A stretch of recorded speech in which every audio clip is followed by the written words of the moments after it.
비트코인이 왜 갑자기 92,000달러로 떨어졌냐. 그 미국 시장에 상장된 비트코인 현물 ETF의 총 운용 자산액이 최근에 이제 금 ETF를 넘어섰습니다. 우리한테 좀 친숙했었던 코인들의 운명이 좀 엇갈리고 있는 그런 시기입니다. 항상 시나리오별로 말씀드립니다. 아, 그래요?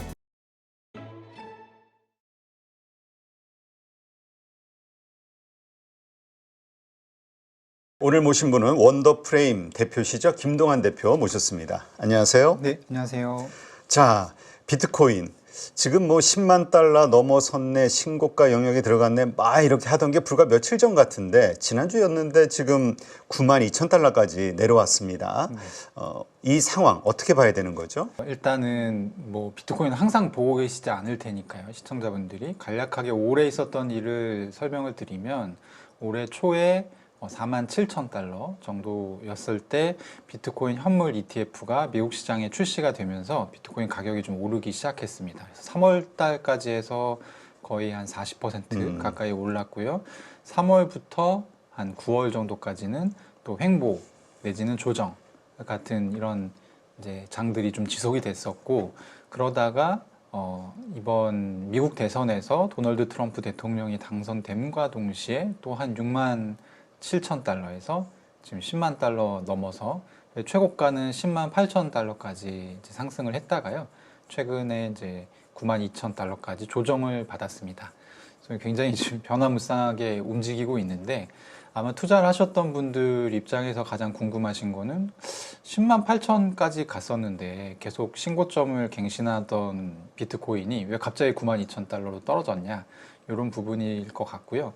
뭐 결론부터 말씀을 드리자면, 일단 트럼프 대통령 당선 이후에 거의 비트코인 가격 기준으로 한 45%가 또 올랐어요. 아, 많이 급등했네요. 네네. 그래서 근데 그 기간 동안에 비트코인만 오른 게 아니고 테슬라도 이제 대표적인 수혜주잖아요. 트럼프 시대에. 그래서 테슬라도 올랐었는데, 요것들이 12월 FOMC에서 내년에 어떤 그 통화정책 방향이 원래는 완화적일 줄 알았는데 이제 더 이상 완화적일 거라고 기대하기 어렵겠다라는 기류가 형성이 되면서 한 방에 좀 이익 실현 물량이 많이 나오는 그런 이제 좀 일이 있었고요. 사실 92,000달러까지 갔다가 또 다시 98,000달러까지 반등했다가 지금 현재 오늘 날짜는 이제 크리스마스 이브 오후 2시 반 정도인데 지금은 한 94,000달러에서 왔다 갔다 하고 있습니다. 그렇군요. 근데 우리가 사실 그 안전자산이라고 이제 새로운 안전자산이다라는 표현들을 많이 하잖아요. 네. 그런데 보니까 위험한 어떤 상황들이 벌어지면 역시 똑같이 가격 변동성이 큰 것 같아요. 그렇죠. 그러니까 저도 좀 약간 그 FOMC 날이 굉장히 좀 어떻게 보면 재밌었다라는 표현은 좀 적절치 않은 것 같고 흥미로운 날이었는데, 그날 달러를 제외한 모든 에셋, 금 포함해서 모든 에셋의 가격이 다 내려갔거든요. 그래서 이제 여전히 지금 글로벌 에셋의 기준은 달러고, 달러가 어떻게 되느냐, 가치가 어떻게 되느냐에 따라서 나머지 것들이 좀 춤추고, 안전자산이라고 해봐야 이제 금 얘기를 하는데, 사실 요즘에 금이 움직이는 것을 보면 단기적으로는 안전자산이라고 할 만하지만 이게 장기적으로도 안전자산이라고 할 만한가, 이런 부분에 대해서는 많은 물음표가 있는 것이 사실이고, 또 디지털 금이라는 별명이 있는데 비트코인이 그런 측면에서 보면 뭐 명확히 아직까지는 이제 위험자산이라고 봐야겠죠. 안전자산이라기보다는. 자, 지금 트럼프 시대가 오면, 정권이 시작이 되면은 뭐 여러 가지 수혜들을 좀 받지 않겠느냐. 그 다음에 지금 주요 정책 그 책임자들의 전부 좀 암호화폐에 아주 그 우호적인 사람들이 임명되고 있다. 그러면서 앞으로 이제 여러 가지를 기대하고 있는 것 같은데, 지금 긍정적으로 기대하는 시장의 기대감이랄까요? 이런 어떤 것들이 있는 거죠? 일단 이 기대감이 언제 시작이 됐냐면, 트럼프 대통령이 원래는 암호화폐에 굉장히 좀 부정적인 인물이었는데, 이 사람이 올해 대선 캠페인을 준비하는 기간 동안에 사실 굉장히 180도 바뀌기 시작해서 7월 달에는 세계에서 제일 큰 그 비트코인 컨퍼런스가 있습니다. 미국에서 열리는. 거기에 와서 대략 한 8가지 정도의 약속을 하고 돌아갔는데, 그 중에 굉장히 눈에 띄는 것이 미국 정부가 가지고 있는 비트코인이 21만 개 정도 있는데, 나는 이거 팔지 않겠다. 이거를 전략적 자산 취급을 하면서 비축을 하겠다 라는 얘기를 해서 상당히 좀 호응을 크게 얻었고요. 그리고 사실 이게 트럼프 공약의 핵심입니다. 왜냐하면 이 21만 개는 전체 지금 비트코인 발행량의 1% 정도예요. 그래서 적지 않은 양이고 이게 시장에 한 번에 풀렸을 경우에 가격에 굉장한 악영향을 미칠 수 있는데 실제로 바이든 정부가 수시로 빼서 이제 팔아왔었고 원래는 네. 더 많았습니다, 물량이. 그리고 이제 6월 정도에는 독일 정부가 가지고 있는 5만 개 정도의 비트코인을 또 한 일주일 정도에 걸쳐서 처분을 했어요. 그때 비트코인 가격이 굉장히 안 좋았거든요. 근데 그걸 다 사람들이 경험한 상태에서 트럼프 이제 당선인이 그런 공약을 내놨기 때문에 사실 굉장히 사람들이 좋게 반응할 수밖에 없었고 그 부분이 가장 큽니다. 그리고 두 번째로 있었던 공약이 바이든 시대 때 그 크립토 이 산업을 굉장히 집요하게 괴롭혔던 SEC 위원장이 이제 게리 겐슬러 SEC 위원장이었는데 이 사람을 자기가 취임하는 첫날 해고하겠다라고 해서 실제로 이제 그거는 일단락이 됐습니다. 게리 겐슬러가 나 그만두겠다. 트럼프가 취임하는 날 그렇게 이제 얘기를 함으로써 얘기가 일단락이 됐고요. 그래서 보면은 꽤 많은 것들이 지금 트럼프가 말로 내뱉었던 것들이 구현이 되고 있고 실현이 되고 있거든요. 그리고 또 하나는 바이든 정부 때는 없었던 직책이 백악관에 하나 생겼는데 이제 그게 보통 이제 크립토 짜르라는 별명을 가지고 있는데요. 미국은 워낙 불법 이민자들로 골머리를 썩었던 나라이기 때문에 백악관에 국경 짜르라는 직책이 따로 있습니다. 그래서 국경 정책, 국경 이민자들을 어떻게 규제하고 이런 것들을 총괄하는 직책인데 그런 거랑 비슷하게 크립토 짜르는 크립토와 AI 관련해서 이제 미국의 어떤 정책들을 좀 이제 대통령한테 직보하는 그런 역할, 굉장히 중요한 역할이죠. 그런 역할이 신설이 되어서 지금 그 역할로는 데이비드 섹스라는 인물이 이제 임명이 됐고요.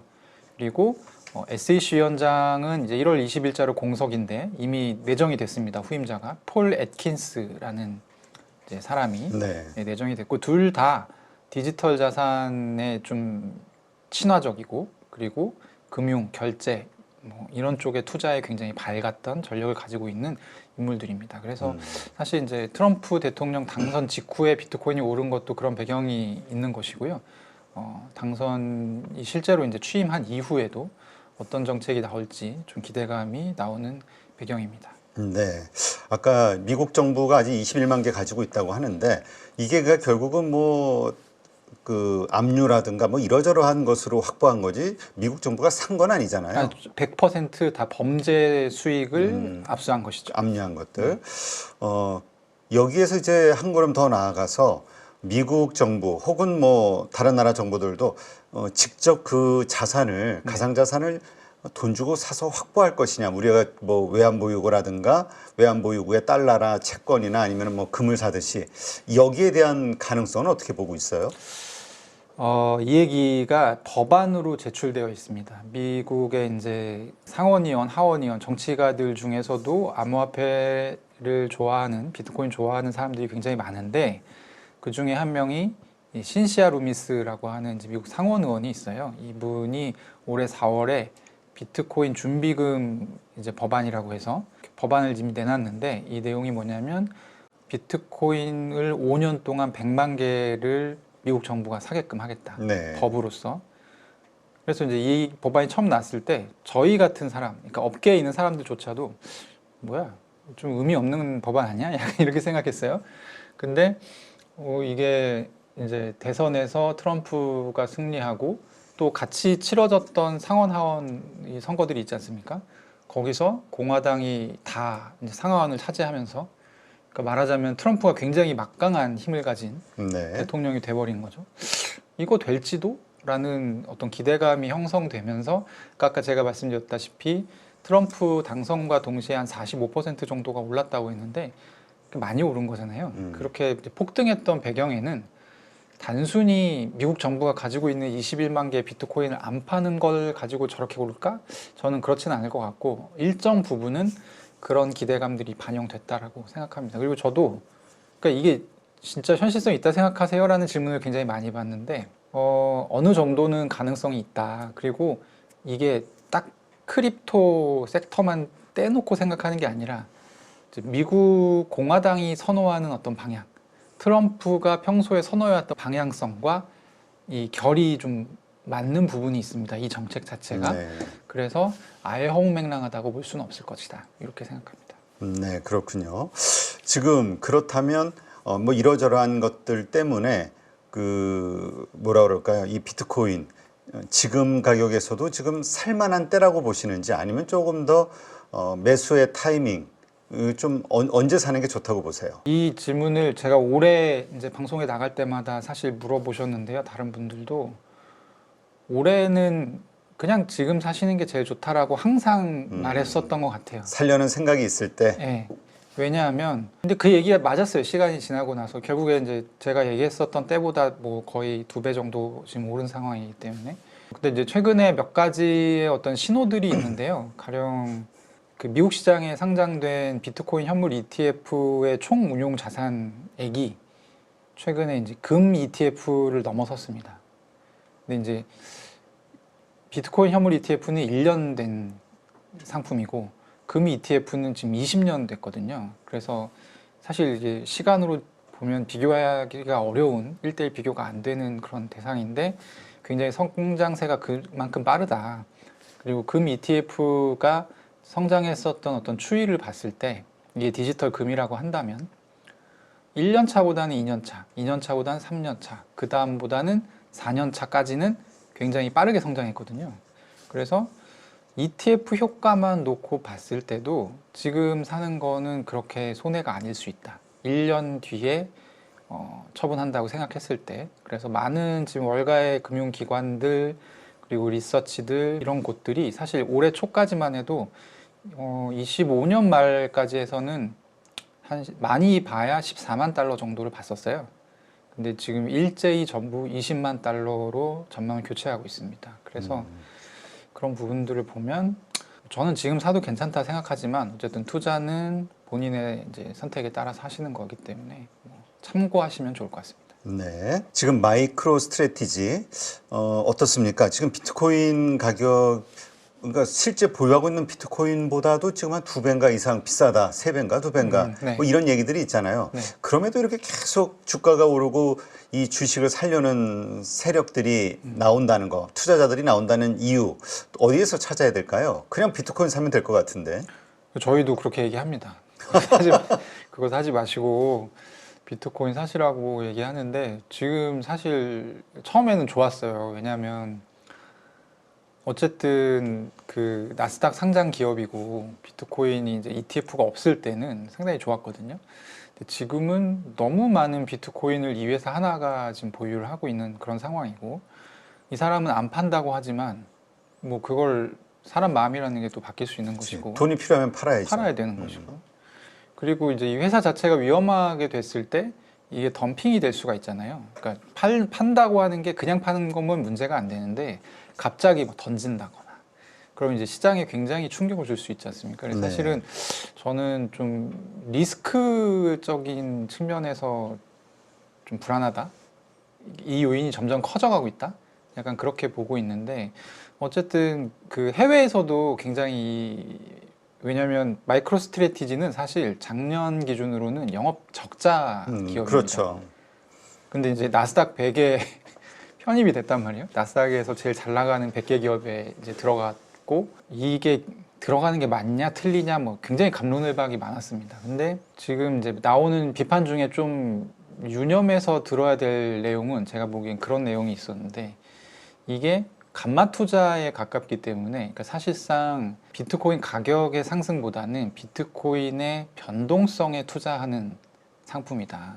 그래서 비트코인 가격이 오르는 거에도 물론 영향을 받지만 비트코인 가격이 오를 때 마이크로 스트래티지 주가가 이제 훨씬 더 많이 오르는 그런 효과가 있지만 비트코인 가격이 충분히 올라서 안정화되게 되면 그러니까 사실은 그때부터는 떨어지게 될 가능성이 높다는 거예요. 이 주가가.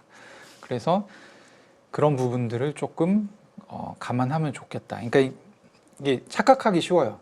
아, 이거 비트코인이 1배 가면 얘는 3배 가는구나. 이렇게 착각하기 쉬운데 가격에 연동되는 게 아니고 그 위아래 변동성에 비례해서 사실 주가가 이제 움직이는 그런 이제 개념이라고 보시는 것이 제가 볼 때는 정확할 것 같고 저는 이제 사지 말라고 합니다. 좀. 그래요. 네. 아니, 난 그래서 비트코인 사는 거 말고도 뭐 관련된 뭐 아주 그 수익 그 뭔가 성장성이 큰 어떤 비즈니스 모델을 가지고 있나? 뭐 이런 의아함이 좀 생기긴 하더라고요. 여기서 지금 이제 얘기하는 거는 자기들은 비트코인 뱅크가 되겠다라고 하죠. 그러니까 비트코인을 대출해주고 비트코인의 가장 고질적인 약점이 뭐냐면 이거는 이자가 생기는 그렇죠. 에셋이 아니거든요. 근데 이제 이자만 창출된다면 완벽하죠. 그리고 이제 2위 시가총액 2위 암호화폐인 이더리움 같은 경우는 이자 비슷한 개념의 스테이킹이라는 개념으로 이자 비슷한 게 창출되거든요. 네. 연에 뭐 한 3% 정도 지금 나옵니다만 그렇다고 보면 연에 3%까지 안 가더라도 비트코인이 그런 이자가 안정적으로 창출된다면 완벽한 정말 에셋이 되지 않을까 이런 생각 갖고 있는 것 같고요. 실제로 비트코인이 좋은 점 뭐냐면 가령 한국에서 담보 자산으로 가장 많이 활용되는 게 부동산이잖아요. 네. 근데 이 부동산이라는 게 이 로컬적인 어떤 특성이 굉장히 강해서 사실은 부동산을 갖고 가서 담보를 잡아도 보통 한 20% 잡아줍니다. 그러니까 집을 살 때는 그 어떤 제한을 풀어줘서 뭐 그것도 이제 어느 지역에 속하느냐에 따라서 뭐 40%, 뭐 60% 이렇게 이제 제한을 두잖아요. 근데 그냥 보통 갖고 가서 해주면 50%도 안 해주는 게 보통이거든요. 그러면 이 부동산이라는 게 정말 확고한 자산인데 한국에서는 그런 것들도 50%도 안 해준다. 근데 비트코인 같은 경우는 이런 말하자면 유동성, 그러니까 황금성 이런 게 굉장히 좋은 자산이죠. 네. 그러니까 부동산을 담보를 많이 쳐줄 수 없는 이유는 슬리피지가 굉장히 크잖아요. 이 유동성이 낮은 에셋이다 보니까. 하여튼 뭐 쉽게 팔기가 어려우니까. 맞아요. 예. 그래서 비트코인 같은 경우는 즉각 이제 처분이 가능하다 보니까 그런 담보로 사용하겠다라는 어떤 그런 얘기들이 많은 것 같습니다. 네. 지금 이더리움 얘기하시니까 사실 몇 년 전 그 암호화폐 열풍이 불었을 때는 그때 이더리움이 또 주인공 중에 하나였단 말이죠. 네. 상승 주인공. 근데 이번 그 상승 이 시즌에서는 사이클에서는 별로 그렇게 예상보다 좀 약한 모습을 보이는 거 아닌가 이런 생각하시는 분들이 많더라고요. 리플이 막 여러 배 오르고 비트코인도 이렇게 크게 많이 오른 상태에서 또 이렇게 뭐 50% 가까이 오르고 이러는데 이더리움은 왜 이렇게 약할까 이런 생각하시는 분들이 있던데요. 이게 그냥 아주 투명하게 말씀드리면 컨셉을 잘못 잡았습니다. 이더리움이. 그러니까 잘못 잡았다라고 하기보다는 비트코인과 이더리움의 분기점부터 한번 설명을 드릴게요. 비트코인 같은 경우는 가장 큰 특성이 코인 하는 사람들은 설명을 하라고 하면 이렇게 하는데 비트코인은 어떤 자산이냐면 내가 누군가에게 보내고자 했을 때 그 전송을 막을 수 없는 형태의 자산이에요. 근데 이 지구상에 이런 게 많지가 않아요. 그 가령 은행 통해서 하는 것들은 국가에서 다 막을 수가 있습니다. 그리고 뭐 국가라고 해보면 각국 세계 각국이 될 테지만 국가 간의 전송도 사실 스위프트라는 망을 쓰면 미국이 차단을 할 수가 있습니다. 네. 그래서 우리가 금융이라고 하는 것들, 돈의 흐름이 자산의 흐름이 지나가는 대부분의 것들은 다 차단이 가능한데 비트코인이 차단이 안 되거든요. 여기서 본질적인 비트코인의 가치가 발생한다고 저는 생각하고요. 이 측면에서 봤을 때 이더리움은 치명적인 이제 한계를 드러낸 것이 한번 이제 그 북한 해커들이 토네이도 캐시라고 하는 그 믹싱 시스템이라고 해서 원래 코인은 누가 누구한테 보냈는지를 좀 투명하게 알 수 있는데 이걸 숨기는 서비스가 있습니다. 네. 믹서라고 해서. 근데 이 믹서 서비스를 미국에서 이제 잡은 거예요. 니네 이거 그 오펙에서 니네 금융 제재 대상이다. 이 토네이도 캐시 쓰는 미국 기업들 다 손들어봐. 그랬더니 이제 이더리움의 뭐 인프라 스트럭처를 제공하는 기업들이 다 손을 든 거예요. 아하. 그래서 야 니네 계속 쓸 거야? 라고 했더니 안 쓰겠습니다. 그래서 이제 여기서 이게 확 차이가 난 거죠. 비트코인하고. 이더리움은 뭐랄까 저지가 가능한 자산이에요. 뭔가를 옮기고자 했을 때. 네. 그래서 이제 이더리움은 거기서 제가 볼 때는 좀 본질적인 차이가 났다고 보고요. 그래서 ETF 같은 경우도 출시가 되긴 했지만 타이밍이 좀 늦긴 했고 그리고 이제 리플이 최근에 엄청 급등하면서 리플이랑 많이 비교가 되는데 리플 같은 경우는 원래 어떤 그런 탈중앙성, 그러니까 차단당하지 않을 권리 이런 거에 1도 관심이 없어요. 네. 그냥 이거는 은행 간 송금을 효율화하겠다 우리는 이런 컨셉을 잡고 나온 이제 곳이었고 2017년에 비교적 일찍 나와서 세팅을 다 해놓은 상태에서 니네 증권법을 어겨서 이 코인을 판 것 같아 라고 이제 미국 SEC가 딴지를 걸었었는데 이 딴지가 최근에 이제 정리가 되고 있습니다. 그리고 이제 사실 지금 SEC랑 여전히 소송을 진행 중인데 트럼프가 당선됐잖아요. 네. 그래서 이제 리플 가격을 보면요. 올해 내내 이렇게 되게 평탄하게 오르지 않고 있다가 트럼프 당선과 동시에 이렇게 올라가기 시작합니다. 수직 상승하는데 그게 이제 그런 이유들 때문이고 앞으로도 리플은 조금 전망이 좋은 편입니다. 왜냐하면 지금 세계 각국의 월가 기업들도 그렇고 다 코인을 어떻게든지 한 달에 끼고 싶어 해요. 네. 그러면 가장 좋은 방법은 기존에 있었던 애들과의 어떤 컨소시엄, 파트너십 이런 것들을 통해서 들어오는 방법이 있고 리플 같은 경우가 태생 컨셉 자체가 어떤 금융기관에서 이제 송금 서비스를 대체하겠다라는 컨셉이었기 때문에 좀 붙일 수 있는 것들이 많습니다. 그래서 그런 아마 차이가 있습니다. 그래서 이제 세계관을 어떻게 잡았느냐에 따라서 지금 좀 비교적 2017년부터 나와서 우리한테 좀 친숙했었던 코인들의 운명이 좀 엇갈리고 있는 그런 시기입니다. 네, 알겠습니다. 자, 그렇다면 25년도 내년 지금 이제 왜 그런 거 있잖아요. 뭐든지 그 기대감 그리고 주식시장에서도 그렇지만 그 어떤 뉴스가 현실화되는 순간이 이제 세론이 나온다. 보통 이렇게 얘기되는데 트럼프 이제 당선자가 이제 대통령 취임하는 게 이제 20 며칠 남았죠. 요거 지나고 나면 막상 이거 그때서부터 세론 되는 거 아니야? 기대감으로 이만큼 쫙 올라왔다가 이런 생각하시는 분도 있거든요. 내년도 이 가상자산 시장, 비트코인 뭐 이쪽에 대한 전망을 어떻게 보세요?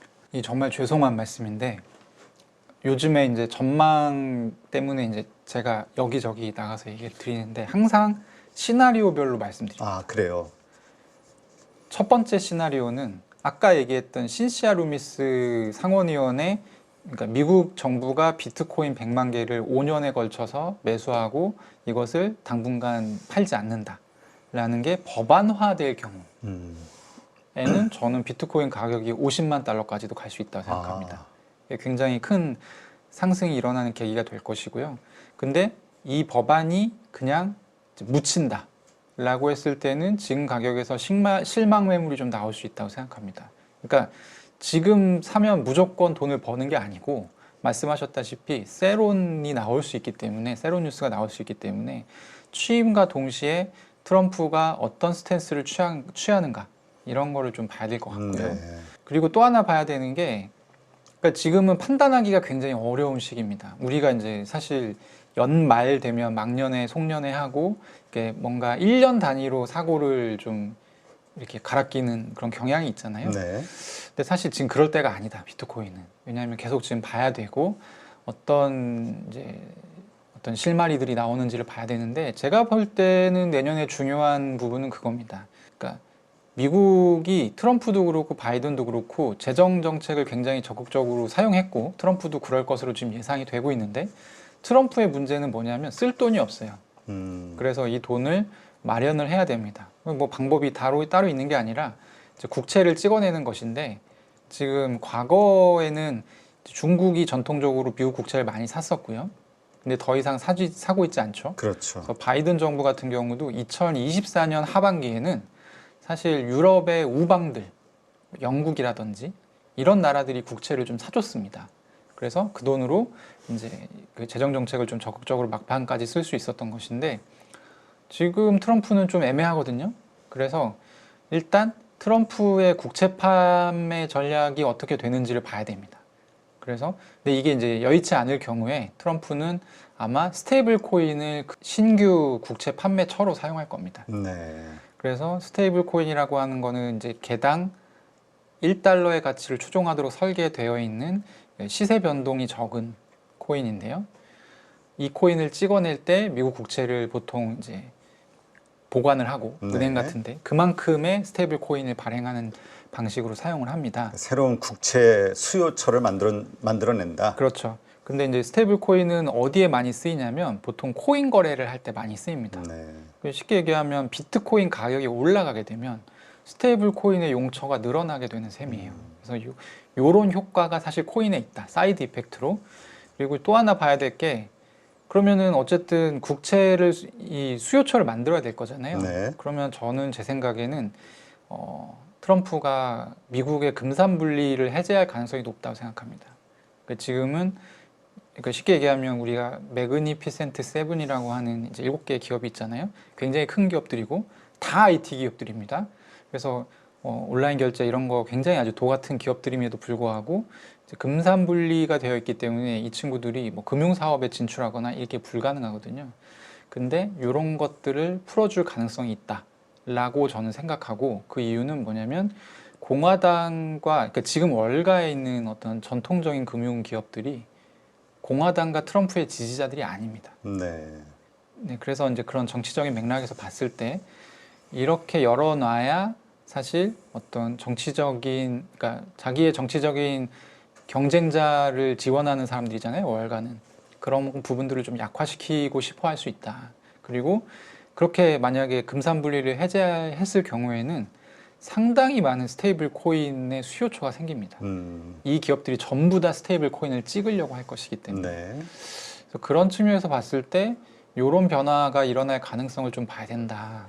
그리고 또 하나 짚어야 될 것은 사실 지금 레드 스윕이라고 해서 상원 하원 이 대통령을 다 공화당이 가져갔잖아요. 유효 기간은 내년 말까지입니다. 네. 내년 말에는 또 선거를 해야 돼요. 상하원에서. 그래서 법안을 굉장히 손쉽게 통과시킬 수 있는, 그러니까 1년이 굉장히 집중될 거다. 트럼프 정책이.